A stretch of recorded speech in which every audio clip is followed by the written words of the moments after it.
This week I noticed that the bottom leaves of my orchid is turning yellow. So is it too late to save this one? Stay tuned to find out. So last week I showed an orchid that had a very serious issue. It looked really stunning with lots of beautiful flowers, but underneath that beautiful facade lied an underlying problem. You can check last week's video to see what the situation is, but to break it down, this plant is flowering, but it has a terminal flower spike, and that is something we really need to deal with in order to save this plant. I removed the dead leaves from this plant and I had watered this. So overall, this plant is fully hydrated, but it's still looking a little worse for wear. 1 week later, after filming this video, I've been checking on this orchid every day just to see what would happen. And it looks like there are some things that are quite concerning about this plant. The main thing is that the lower leaves are starting to turn yellow and they're starting to fall off. Now, usually that is quite typical for an orchid to do, but in the case of this plant, having 2 leaves that are starting to yellow is a bit more concerning. So I'm going to have to take some drastic measures to make sure that this plant stays healthy and that we're able to keep it alive. So looking at this plant, I have decided that I am going to be removing the flower spikes, and hopefully the keikis on the remaining flower spike will grow roots. This is going to be quite a tricky process because there are 3 spikes and I am really sad to see these flowers go.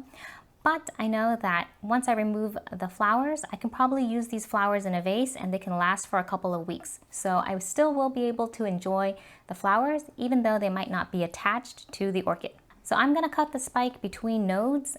This is a portion of the plant that allows for new branches or even new keikis to form. I'm going to leave about 1 node above the base of the stem so that in case it wants to create any more keikis, it has the option to do so. So when it comes to growing keikis, there's not a foolproof plan to get them to grow roots. If the plant is in great health, it might be really easy for these keikis to grow and mature, but in its current state, I think it's in less than ideal conditions, so having a keiki grow to full maturity might take a while and might be a little tricky. There is a risk that I might lose the entire plant, but I was going to lose the entire plant anyway, considering that the terminal flower spike is not going to allow this plant to grow further. One option is to use Cakey Paste to induce roots or induce keikis on another node of this plant. While Cakey Paste can be effective, I think in my case I'm just going to leave it as is and see what happens. I currently don't have access to getting Cakey Paste, and I think the results of it may not be as beneficial in this particular case.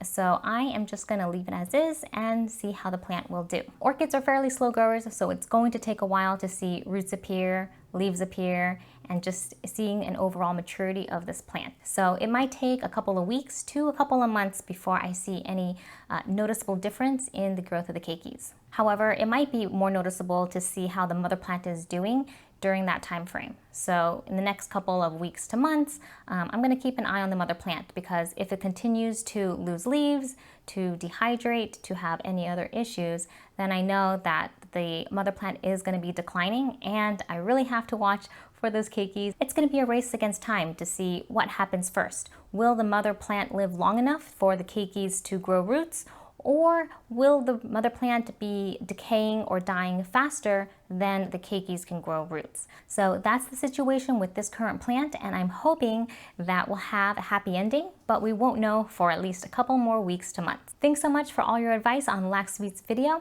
I've definitely taken it to mind. Hopefully this orchid rescue will have a happy ending, and it truly will be a rescue situation, because we're hoping that these keikis or daughter plants will survive and take over for the lifetime of this orchid. So thanks so much for sticking around, and tune in next week because we're going to be talking about bringing a carnivorous plant back to life. So that's going to be another kind of rescue situation, but it's going to be really exciting because I have some great things to share. Thanks so much for watching, and I'll see you in the next episode. Bye!